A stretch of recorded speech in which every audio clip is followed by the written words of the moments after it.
Hello guys, welcome to Pakistani real reaction. तो कैसे हैं आप सब? उम्मीद है आप सब बढ़िया होंगे, मजे में होंगे, खुश होंगे, आबाद होंगे। हमारी दुआ यही है आप हमेशा हंसते रहें और मुस्कुराते रहें। मेरा नाम है मुदस्सिर। मैं Mubashir. So guys, Pakistan jealous हो रहा है जो मोदी जी को एआई समिट फ्रांस में जो रिस्पेक्ट मिली है। मोदी जी ने उधर स्पीच दी है, पूरे हाल ने खड़े होकर तालियां बजाई वाकई में यार। है। ऐसी स्पीच मोदी जी ने दी है और भाई पाकिस्तान जल कर राख हुआ है। पाकिस्तान की मीडिया के भाई साहब क्या रिस्पेक्ट है इंडियन प्राइम मिनिस्टर की। तो काउंट करते हैं भाई, 3 2 1 and start. India would be happy to host the next summit. Thank you. Bharat host करेगा भाई। हाँ? साथ देने भारतीय कौन खड़ा हुआ था प्रधानमंत्री भाई स्पीच के दौरान? नरेंद्र मोदी साहब की वो तकरीर, वो खिताब, वो एड्रेस जो उन्होंने एआई समिट में किया है, इस वक्त हर तरफ उसी का चर्चा है। और नरेंद्र मोदी ने भी अपनी स्पीच कर दी। और अगला आपको पता है कि जो नेक्स्ट एआई समिट है वो कहाँ होगी? वो इंडिया के अंदर होगी। और उनकी वो स्पीच इस वक्त वायरल हो रही है। और फ्रांस इंडिया को इस वजह से इनवाइट कर रहा है क्योंकि फ्रांस को लगता है कि इंडिया जो है पॉलिसी मेकर है और मोदी साहब के साथ मिलके ऐसी पॉलिसीज बनाई जाएगी जिससे इंडिया को भी फायदा पहुंचेगा।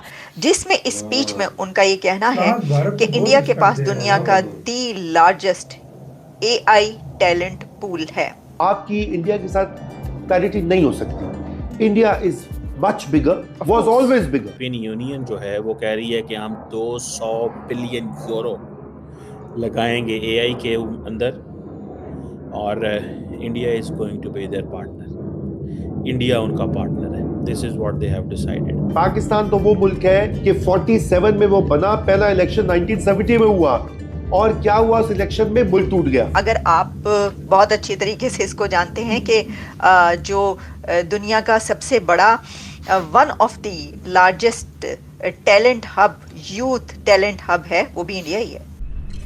हेलो फ्रेंड्स, जय हिंद। हिंदुस्तान स्पेशल में आपका स्वागत है दोस्तों। प्राइम मिनिस्टर नरेंद्र मोदी ने मंगलवार को फ्रांस के राष्ट्रपति इमैनुअल मैक्रों के साथ बहुप्रतीक्षित एआई शिखर सम्मेलन की सह अध्यक्षता की। इस दौरान प्राइम मिनिस्टर मोदी ने एक ऐसी घोषणा की जिससे पूरा हाल तालियों से गूंज उठा। प्राइम मिनिस्टर मोदी ने कहा कि भारत चाहेगा कि अगला एआई समिट भारत में हो। इस घोषणा से पूरा हाल तालियों से गूंज उठा। इस दौरान प्राइम मिनिस्टर मोदी ने कहा कि एआई दूसरी टेक्नोलॉजी से काफी अलग है और इससे सतर्क रहने की भी जरूरत है। उन्होंने कहा आर्टिफिशियल इंटेलिजेंस का विकास काफी तेजी से हो रहा है। भारत अपना अनुभव और विशेषज्ञता साझा करने के लिए तैयार है ताकि यह सुनिश्चित किया जा सके कि एआई का भविष्य सबके लिए अच्छा है। भारत एआई को अपनाने के साथ डाटा गोपनीयता का कानूनी आधार तैयार करने में भी आगे है। हम सार्वजनिक भलाई के लिए एआई एप्लीकेशन विकसित कर रहे हैं। भारत ने अपने 1.4 अरब से अधिक लोगों के लिए बहुत कम लागत पर डिजिटल सार्वजनिक बुनियादी ढांचे को सफलतापूर्वक तैयार किया है। भारतीय प्रधानमंत्री नरेंद्र मोदी साहब की वो तकरीर, वो खिताब, वो एड्रेस जो उन्होंने एआई समिट में किया है, इस वक्त हर तरफ उसी का चर्चा है और पूरे दुनिया का मीडिया, इंटरनेशनल मीडिया इसको इस वक्त रिपोर्ट कर रहा है। आप जानते हैं कि एआई समिट जो कि इस वक्त पेरिस में जारी है, उसको को चेयर किया है इंडिया के प्राइम मिनिस्टर नरेंद्र मोदी साहब ने और वहां पर उन्होंने एड्रेस किया और उनकी वो स्पीच इस वक्त वायरल हो रही है। जिसमें इस स्पीच में उनका ये कहना है कि इंडिया के पास दुनिया का दी लार्जेस्ट एआई टैलेंट पूल है। अच्छा देखिए, ये कोई नई बात नहीं है। उन्होंने सच बताया, उन्होंने सही बताया। ये हम पहले से जानते हैं और सभी दुनिया को भी मालूम है। सिर्फ एआई पूल की ही, सिर्फ एआई टैलेंट पूल की ही हम क्या बात करें। अगर आप बहुत अच्छी तरीके से इसको जानते हैं कि जो दुनिया का सबसे बड़ा one of the largest talent hub, youth talent hub है, वो भी इंडिया ही है। ठीक है ना? 1.5 अरब की आबादी, इतनी बड़ी पॉपुलेशन और फिर इतनी एजुकेटेड पॉपुलेशन, जिसको इतना एजुकेट किया गया हो, वहां पर ऐसे ऐसे एजुकेशनल इंस्टीट्यूशंस बनाए गए हों, तो फिर talent hub, youth talent hub, AI talent pool वहां का नहीं होगा तो कहां का होगा। तो मैं आपके सामने अभी तो कुछ ये पॉइंट्स रखे देती हूँ और साथ ही हम ये बात करेंगे कि ये होने क्या जा रहा है, ये हो क्या रहा है। इसकी वजह ये है कि कहा यह जा रहा है कि फ्रांस की अब ये ख्वाहिश है, फ्रांस ये चाहता है कि वो इंडिया से पिनाका जो रॉकेट लॉन्चर बैरल सिस्टम है वो ले। तो फ्रांस पिनाका लेना चाहता है और जो इंडिया है वो हो सकता है कि अब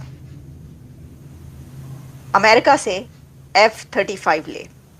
चले इसके ऊपर हम ज़रा बाद में आते हैं, लेकिन पहले हम ज़रा AI समिट के अंदर जो ये बातचीत हुई है इसके कुछ की पॉइंट्स पर हम बात कर लेते हैं। एक तो हमने, जैसे मैंने आपको बताया कि उनका ये कहना था कि सबसे बड़ा जो है वो टैलेंट पूल है इंडिया के पास, AI टैलेंट पूल। और फिर उन्होंने ये कहा कि we are at the dawn of AI age, we are at the dawn of AI age. उनके कुछ ऐसी कोटेशंस हैं, मैं आपको ये बता दूं, ये जो PM मोदी की स्पीच है ना, ये याद रखी जाएगी। इसमें ऐसे ऐसे कोट्स उन्होंने कहे हैं जो आगे मुस्तकबिल में होने जा रहा है, फ्यूचर में AI के पर्सपेक्टिव में जो इस वक्त है। तो ये उन्होंने वो बड़े की पॉइंट्स कहे हैं जिसको अब कोट किया जा रहा है। उनकी इस स्पीच की कोटेशंस जो है ना वो आगे चलती रहेंगी। अच्छा, फिर उन्होंने एक तो हाईलाइट किया है AI impact on global economics and society, कि कैसे ये इम्पैक्ट कर रही है। उनका ये भी कहना था कि देखिए जो कुछ कंट्रीज़ हैं वो इससे परेशान हैं या डर रहे हैं, खौफज़दा हैं कि AI का जो गलत इस्तेमाल है वो बहुत ज़्यादा तबाही लाएगा। तो उन्होंने इसके साथ तो यार वीडियो ख़त्म। तो भाई साहब अगली समिट AI की जो होगी वो भारत में होगी, और मोदी जी ने जब ये बोला कि मैं होस्ट करने के लिए रेडी हूँ, और उसके बाद मतलब जो बातें मोदी जी ने उधर रखी वो इतनी कमाल थी कि भाई साहब पूरा जो उधर का हाल है, जो 90 देशों के मतलब डिप्लोमेट्स, प्राइम मिनिस्टर, प्रेसिडेंट, मुख्तलिफ लोग आए हुए थे, हर तरह के लोग, वो भी खड़े होके तालियां बजाने लग गए भाई। इसमें कोई शक नहीं है। और सच बात बताऊं, मुख्तलिफ देशों में मोदी जी जो है ना ट्रेंडिंग में चल रहे हैं। हाँ ट्रेंडिंग में जा रहा है। मैं सच बता रहा हूँ आपको। और यही बातें हो रही है कि मोदी जी ने क्या बोला, यूएस के वर्ल्ड लीडर है ना भाई, के बारे में क्या भाई बोला, ये मोदी जी हो गए, मोदी जी हो गए, मैक्रोन हो गया, चाइना का शी जिनपिंग हो गया, ये डोनाल्ड ट्रंप हो गया, पुतिन हो गया, ये होते हैं वर्ल्ड लीडर। ये जब बात करते हैं तो पूरी दुनिया सुनती है।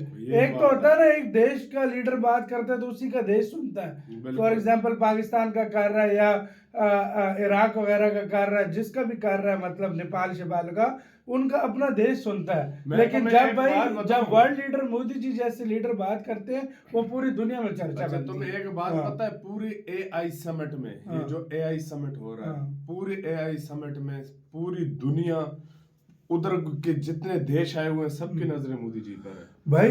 मैक्रोन जब वो स्पीच दे रहे थे, मैक्रोन साथ खड़ा हुआ था। मैक्रोन सबसे ज्यादा सुर्खियां मोदी जी बटोर रहे हैं। वही तो, और मैक्रोन उनका साथ ही नहीं छोड़ रहा, हर जगह साथ लेके जा रहे हैं। जहाँ जा रहे हैं भाई साथ दिख रहा है साथ। मुझे ऐसा लगता है मैक्रोन डील करवा कर नहीं छोड़ेगा। और मुझे लग रहा है मैक्रोन अब अमेरिका से थोड़ा हटेगा और ये भारत की तरफ आ रहा है, क्योंकि अमेरिका ट्रम्प की जो है वो उसको नहीं पसंद करते। और मतलब इस तरह के उनके वो देखो, पिछले दिनों भी पंगा हो गया था, फिर मैक्रोन ने बोला था कि यूरोप के पंगों में ना हो, मतलब हाँ, तो भाई इसलिए वो इंडिया की तरफ थोड़ा झुकाव लग रहा है। आपका कैसे कहना है, अपनी राय बताना, अपना बहुत ज्यादा ख्याल रखना।